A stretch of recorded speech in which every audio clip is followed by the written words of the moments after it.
Moi, je ne comprends pas que dans des enseignes comme Leclerc, on puisse nous imposer de bouffer des produits de merde. Parce que oui, le halal, c'est des produits de merde, je le dis.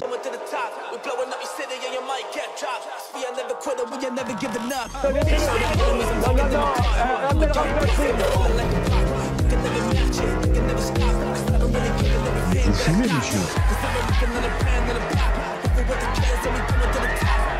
Le football, il a changé. Oui, peut-être. Ouais, c'est Laurent Delamos, bienvenue aujourd'hui pour une nouvelle vidéo et j'espère que tout le monde va bien, messieurs, dames. Aujourd'hui, petite vidéo sympathique, divertissante en tout cas, je vais essayer. Mais avant, c'est le moment de soutenir la chaîne et moi-même en mettant votre plus gros pouce bleu, votre meilleur commentaire. On n'oublie pas de s'abonner et d'activer la cloche pour pas rater les prochaines vidéos. On fait de même sur la chaîne principale, la chaîne Mousse, où demain je vous sors une vidéo sur comment Dieudonné est devenu infréquentable. On me rejoint sur Instagram, sur TikTok, sur Twitch pour pas rater les lives du dimanche soir à 21h30. On va chercher à boire, moi j'en suis malaise. Et moi je m'occupe du reste. Il y a quelques jours, Philippe Baptiste, ministre chargé de l'enseignement supérieur et de la recherche, a fait polémique. Fifi, il a dit que chaque Français devait 45 000 €, soit l'équivalent d'une DS7. Pays de surendettement. Il y a 3 milliards 500 millions d'euros de dettes. Je veux dire, enfin, aujourd'hui. C'est quand même, pardon, 3 000 milliards, 3 000 milliards, 3 300 milliards de dettes. 3 300 milliards de dettes. Juste si vous faites une toute petite division, d'accord, par le nombre de Français, ça veut dire quoi? Ça veut dire que chaque Français aujourd'hui, nouveau-né ou personne très âgée, tout le monde doit, en gros, une DS7 neuve. C'est ça aujourd'hui l'état de... C'est 45 000 €. 45 000 €. Donc on est dans une situation qui est une situation dramatique. Donc oui, il faut réagir. Et donc effectivement, je pense que il faut à la fois faire des économies, évidemment, et je pense qu'on pourra y revenir, mais il faut aussi à un moment ou un autre regarder notre système social et voir que effectivement aujourd'hui, je pense qu'on ne travaille globalement pas assez. Ces 2 jours, je pense que c'est 2 jours qui sont importants, en particulier dans le contexte. On a besoin d'augmenter les dépenses sur un certain nombre de budgets. Mais comment vous expliquez? Alors forcément, ces propos ont fait polémique, mais déjà Philippe, nous, on n'a pas envie d'acheter de DS7, tu vois. L'image trouve mieux, tu vois, parce que rien que déjà l'image de la DS7, ça donne pas envie. Et puis, excuse-moi, Philippe, devoir quelque chose, ça sous-entendrait qu'on ne paye rien. On paye beaucoup. Laisse-nous tranquille. Et en plus, avec tes bêtises, tu nous obliges à être d'accord avec Barbara Lefebvre. T'abuses. Si vous faites une division par le nombre de Français, ça veut dire que chaque Français aujourd'hui doit l'équivalent d'une DS7, soit 45 000 €. Doit. C'est-à-dire que moi, toi, tout le monde ici, on doit à l'État 47 000 balles. Mais moi, je lui dois rien à l'État. L'État, il me prend plus de 50% de ce que je gagne. Quand je viens dans cette émission, moi, je pige sur facture, je prends seulement 40% de ce que je facture. D'accord? Donc, et je suis salarié à côté en tant que fonctionnaire. Donc, il faut arrêter de nous rigoler, de nous faire rigoler, de nous dire on doit quelque chose à l'État. C'est l'État qui nous doit quelque chose. L'État, c'est nous. Ils sont à notre service. C'est eux qui nous doivent de l'argent. Ils nous doivent tout l'argent qu'ils ont dépensé en jetant l'argent par les fenêtres, en aide aux entreprises, en allocation sociale non contributive. Tu dis qu'on jette l'argent par les fenêtres avec... L'État a jeté l'argent par les fenêtres. Avec les aides aux entreprises. Elles ne prennent pas comme ça. Elles ne disent pas qu'on jette l'argent par les fenêtres. C'est de l'investissement. Il y a des promesses de nombre d'emplois qui ne sont jamais tenues. Le machin emploi, recherche, là, les primes d'activité. La prime d'activité, c'est une prime non contributive, c'est distribué, il y a certaines allocations, c'est non contributif, c'est distribué, c'est de l'argent qui est non contributif. Moi, je suis désolée, il y a du ménage à faire et moi, je ne dois rien à l'État, c'est l'État qui me doit. Exactement. Et l'État, il me doit notamment une chose, que les services publics de base fonctionnent. Moi, je suis à l'éducation nationale, ça fonctionne plus. Quand je vais à l'hôpital, ça fonctionne plus. La police, elle n'arrive pas à travailler, les magistrats non plus. Donc, c'est eux qui nous doivent de l'argent et qui doivent faire avec l'argent que nous leur donnons. Messieurs, dames, polémique sur Internet. Apparemment, alors ça reste à vérifier et c'est difficile à le faire, mais bon, peu importe. Une personne sur les réseaux sociaux a dit dans sa vidéo que Leclerc a annoncé que dans ses boucheries traditionnelles, 60% de la viande serait halal. Il y en a marre qu'en France, on nous impose de la viande halal. Oui, aujourd'hui, on nous l'impose. Michel-Édouard Leclerc vient d'annoncer que dans ses boucheries traditionnelles, écoutez bien, hein, dans ces boucheries traditionnelles, il y aurait maintenant 60% de viande halal. C'est-à-dire que quand on ira au rayon boucherie, 60% des produits vendus, donc c'est-à-dire tous les produits sauf le porc seront de la viande halal. Donc en fait, à Leclerc, on ne pourra plus que manger de la viande halal. Eh ben moi, je suis désolé, je suis contre. Voilà. Je suis contre et je pense qu'on est beaucoup de Français à être contre. À un moment, il y en a marre. Moi, je ne comprends pas que dans des enseignes comme Leclerc, on puisse nous imposer de bouffer des produits de merde. Parce que oui, le halal, c'est des produits de merde, je le dis. Clairement. Moi, je suis contre tous les abattages rituels, et encore plus celui-là. Alors, Michel-Édouard Leclerc, s'il vous plaît, réagissez et faites les choses bien, parce que ça suffit. Et encore plus. Alors, déjà, c'est à vérifier. J'ai cherché sur Internet. Pour l'instant, il n'y a pas de communiqué officiel de la part de Leclerc. Le truc qui me dérange dans la vidéo, c'est de dire que les produits halal, c'est des produits de merde. Ben non. Par contre, je peux comprendre qu'on soit contre, même si ça a le même goût. Imaginons si tu es dans une démarche de dire, ben voilà, moi je suis dans aucune religion, j'ai pas envie que la viande que je mange ait une connotation religieuse. C'est cohérent, ça se respecte. D'ailleurs, je vous avoue que ça serait plutôt mon style. En fait, j'aime pas qu'on m'impose les choses. Surtout que moi, je suis dans aucune religion. Si je mange halal, c'est un choix. Quand je vais chez Quick, par exemple, je le sais, la viande, elle est halal, bah, j'y vais et ça me dérange pas. Quand j'invite des potes à la maison, bah, j'ai du saucisson pur porc pour moi et je leur achète du saucisson halal. Voilà, on est dans le vivre ensemble. Mais j'aime pas qu'on m'impose les trucs. Alors vous allez dire, oui, mais tu peux acheter ailleurs. Ouais, mais une personne qui fait ses courses à Leclerc et qui achète d'habitude sa viande là-bas, bon, ben, du coup, ça va lui être imposé. Ceci dit, quand on voit cette vidéo, on voit qu'il y a autre chose derrière son message. Et typiquement, la phrase « c'est des produits de merde », ça en dit beaucoup. Alors, je pense que l'idée, c'est avant de s'emballer, il faut déjà vérifier l'information. Pour l'instant, on n'a rien trouvé. Mais dans l'absolu, je suis pas sûr que ce soit une bonne idée d'imposer de la viande halal à des personnes. Surtout dans le contexte actuel, je pense pas que ce soit la bonne solution. Mais trouvons un moyen de bien vivre ensemble. De la viande pas halal et de la viande halal. Et comme ça, tout le monde est content. Dernièrement, on a parlé de l'émission Tout Beau Tout Neuf, la nouvelle émission de Cyril Hanouna qui arrive le 1er septembre sur W9. Beaucoup de noms circulent, notamment celui de Jean-Michel Maire. Hier, il a décidé de prendre la parole pour dire enfin s'il sera sur le plateau de Cyril Hanouna en septembre. Spoiler alerte. Non. Coucou les amis, c'est Jean-Michel. Voilà, je vais vous faire un petit mot parce que ça fait bientôt 3 mois que je suis arrivé en Thaïlande et je reçois plein de messages très gentils qui me demandent ce que je fous là. C'est une bonne question. Déjà, ce que je fous là, bon, il suffit de regarder un peu derrière moi pour comprendre que c'est un pays merveilleux. Tous ceux qui connaissent sont empressés d'y revenir. Voilà, donc moi je m'y suis installé. Alors pourquoi faire? Ça c'est plus touchy. Au départ, je voulais ouvrir un bar de plage. J'avais dit d'ailleurs à TPMP. Et puis en fait, je me suis dit que j'ai pas forcément les compétences pour ouvrir un bar et que voilà, à part taper le carton avec les clients, je suis pas sûr que j'aurais fait beaucoup de recettes. Donc je me suis dit que j'allais lancer un autre projet qui verra le jour à la rentrée, qui aura un lien avec la communication, les médias, la télévision et le coaching. Voilà, je vous en dirai plus bientôt. Voilà, et quant à savoir si je serai à la rentrée à TBT9 avec Cyril, bah non, j'y serai pas parce que voilà, je suis à 10 000 km, c'est un peu compliqué. Mais je suivrai TBT9 le 1er septembre avec le décalage horaire, que je vais me réveiller un peu en pleine nuit. Mais je suivrai ça et j'ai aucune inquiétude avec Cyril. Ça va être une masterclass encore. J'avais terminé la première aventure TPMP. Je me voyais pas repartir dans un nouveau projet et être obligé, vu mon âge, de débarquer du paquebot en pleine croisière, en plein océan. Je me suis dit que ça me correspondait pas. J'ai fait une aventure du début jusqu'à la fin. J'ai trouvé que c'était top. Et maintenant, c'est une autre qui commence sous les tropiques. Voilà, je vous embrasse très fort. Longue vie et belle vie à TBT9. J'embrasse toute la famille TPMP, évidemment. Les Valérie, les Géraldine, les Raymond et toute la bande. C'est une vraie famille. D'ailleurs, je ferai bientôt une petite vidéo qui rappelle un peu tout ça. Et en attendant, je vous embrasse très fort. Et Cyril, je t'aime et je sais que tu vas une fois de plus cartonner. Gros bisous. Messieurs, dames, voici une histoire de fou concernant un prédateur. Ce prédateur s'appelle Joël Chenal. C'est un ancien champion de ski français.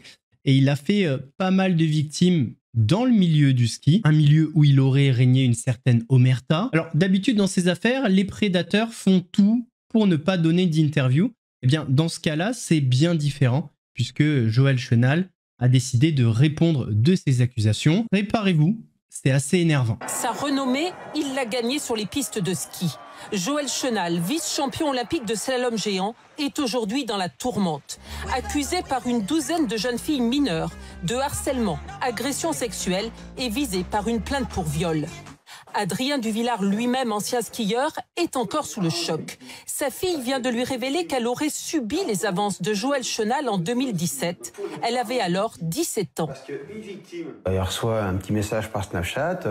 Voilà, Joël Chenal, je t'ai vu skier, tu skis bien, super, bravo. Voilà.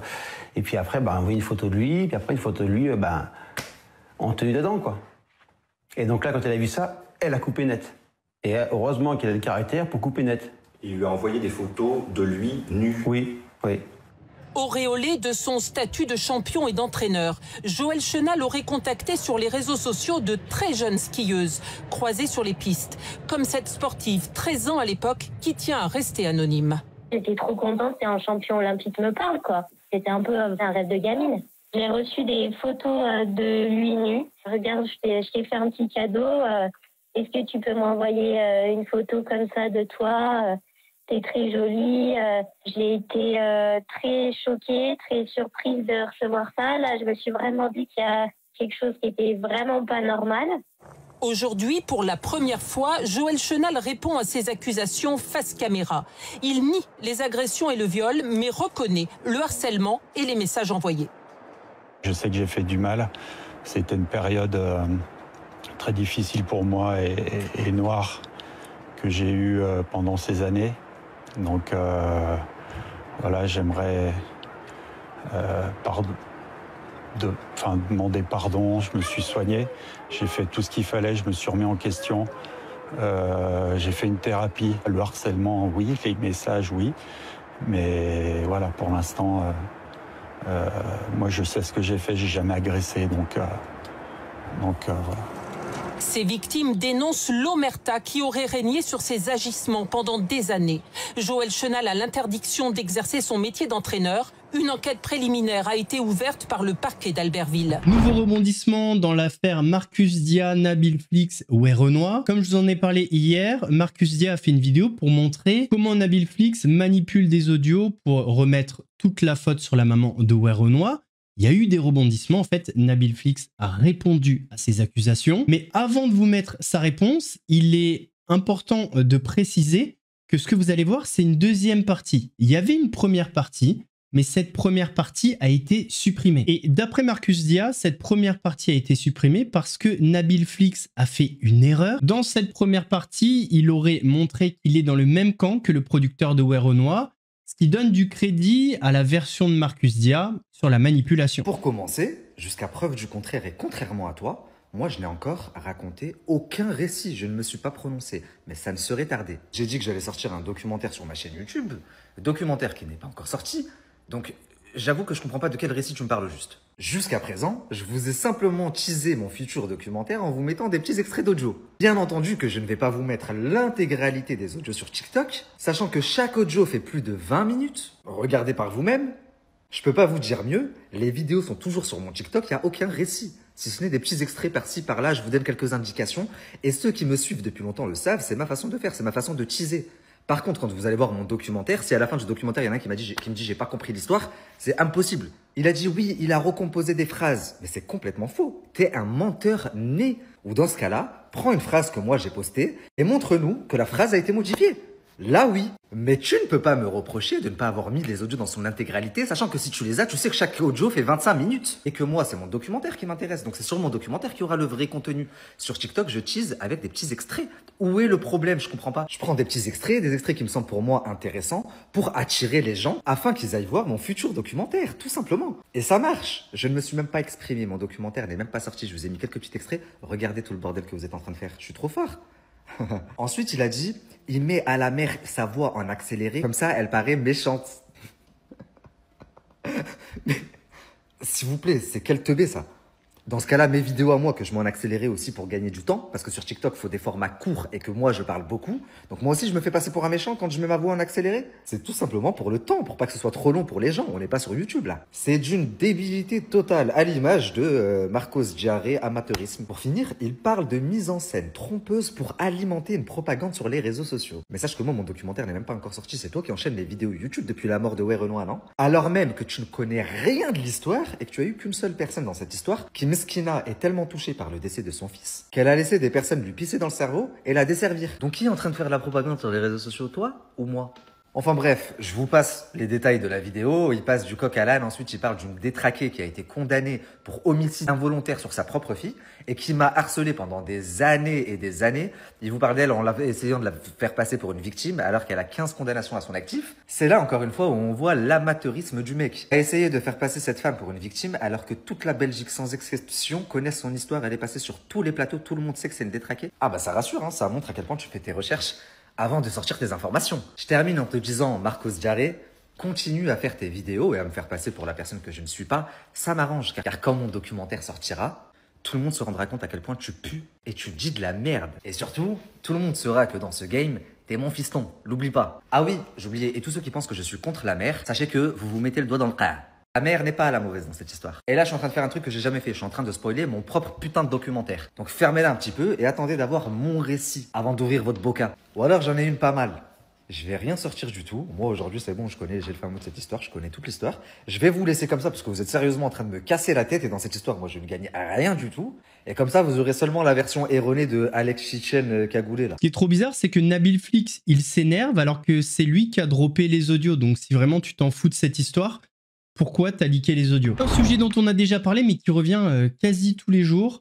Le coup de gueule des restaurants, des bistrots, apparemment, ça devient extrêmement compliqué pour la profession. Et c'est vrai que quand on regarde les commentaires, j'ai l'impression qu'il y a un vrai fossé qui se crée entre nous, les Français, les consommateurs, les utilisateurs, et les gens de la profession. Pour Madeleine, aller au bistrot, c'est devenu rare. Sa retraite ne lui permet plus de s'offrir ce petit plaisir. On n'y va pas trop, quoi. C'est quand même coûteux, ça chiffre. Hein. Forcément, on a moins de pouvoir d'achat, on a moins de possibilités, on a quand même nos charges à payer. Comme elle, beaucoup de Français doivent se résoudre à ne plus aller au restaurant. Bruno l'a constaté, il est responsable de salle dans un restaurant parisien. Il y a quoi, il y a 10-15 ans, moi je courais dans tous les sens et je m'arrêtais jamais. Il y avait énormément de clients. Maintenant, sur une journée de 16-17 heures, on fait du bénéfice pendant 4 heures au final. Oui, j'ai peur de perdre mon métier un jour. Selon lui, la livraison à domicile, devenue une habitude, et l'abondance de fast-food en sont la cause. De quoi décevoir Alexis. Lui va au bistrot au moins une fois par semaine. Je trouve que c'est dommage. On perd un peu de nos traditions. C'est vrai que c'est de moins en moins courant. Les gens se sont livrés, ne vont plus sortir. En France, 25 bistrots, brasseries ou restaurants ferment chaque jour, selon les tribunaux de commerce. Ilan Castronovo, après le MMA, où il a fait énormément rire, il s'est lancé dans l'humour, où il a moins fait rire que dans le MMA. Il a un nouveau projet qui peut être aussi drôle que quand il était dans le MMA. Il va se lancer en politique. C'est pas une blague. Enfin, à mon avis, c'est une blague. Mais on va dire que c'est pas une blague pour la vidéo. Je vais me présenter aux élections 2027. Non, jamais. Mais qui va t'élire? Tu vas voir. Je vais monter ma candidature. Je vais avoir les 5000 signatures. Non, fais le maire. Pour les filles, moins 90% sur tous les produits Sephora pour celles qui votent pour moi. Voilà, je coupe. T'es non-binaire, plus d'aide. Il n'y a plus de détails. Mais attention, ça peut être des propos très... Je coupe tout. Je vais être président, frérot. Moi, c'est pas la droite, frérot, c'est tout droit. Ouais, les escargots, tout ça, ça dégage. Et les LGBT? Ça dégage. Ah oui, et je vais mettre une loi, les gars, en place. Alors, la loi, elle va être simple. On coupe. Écoutez-moi bien. Arrête, tu vas être dans une sauce. La loi va être simple. Tu vas être dans une sauce. Laisse-moi. Si une personne, que ce soit un homme ou une femme, accuse une autre personne d'un délit, et que quand tu es accusé de quelque chose, tu arrives à prouver que c'est faux, tu prends la même peine. Si tu viens en vacances, il y aura un visa, comme de partout, de 3 mois. Comme au States, comme ci, comme ça. Plus de 3 mois, tu dégages. Si tu viens pas travailler ici en France, tu dégages. Si tu fais une connerie en France et que tu es étranger, tu dégages. Point final. Il y aura politique, migratoire, tolérance zéro. Une connerie, Air France, paf, ça dégage. Easy du à toi aussi. Voilà. Pour Gaza, Rien. Je vais m'occuper de la France, mon pays. Voilà. On va essayer d'abord d'aider nos Français qui sont dans la rue et qui meurent de froid tous les jours. Bon, pas en ce moment parce que c'est l'été, mais en hiver, quoi, tu vois. Les gars, 9 roses. Je vais d'abord m'occuper de mes concitoyens en tant que président français. Les gars, 9 roses, 9 roses, 9 roses. Pareil, toutes les aides à l'Ukraine et toutes les conneries, là. Je coupe tout. Je coupe tout. On va s'occuper de la France. On remet C8. Et je remets Cyril Hanouna et je remets TPMP.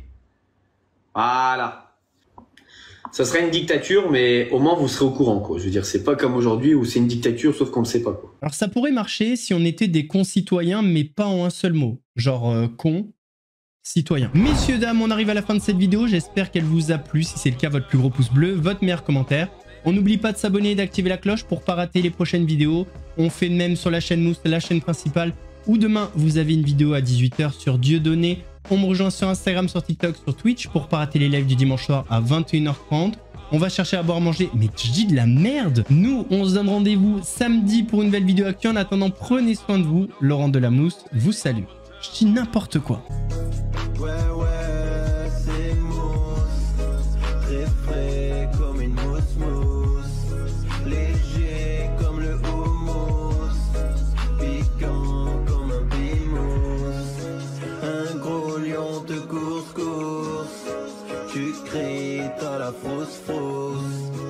J'arrive à la rescousse. Regarde, ouais, c'est moi.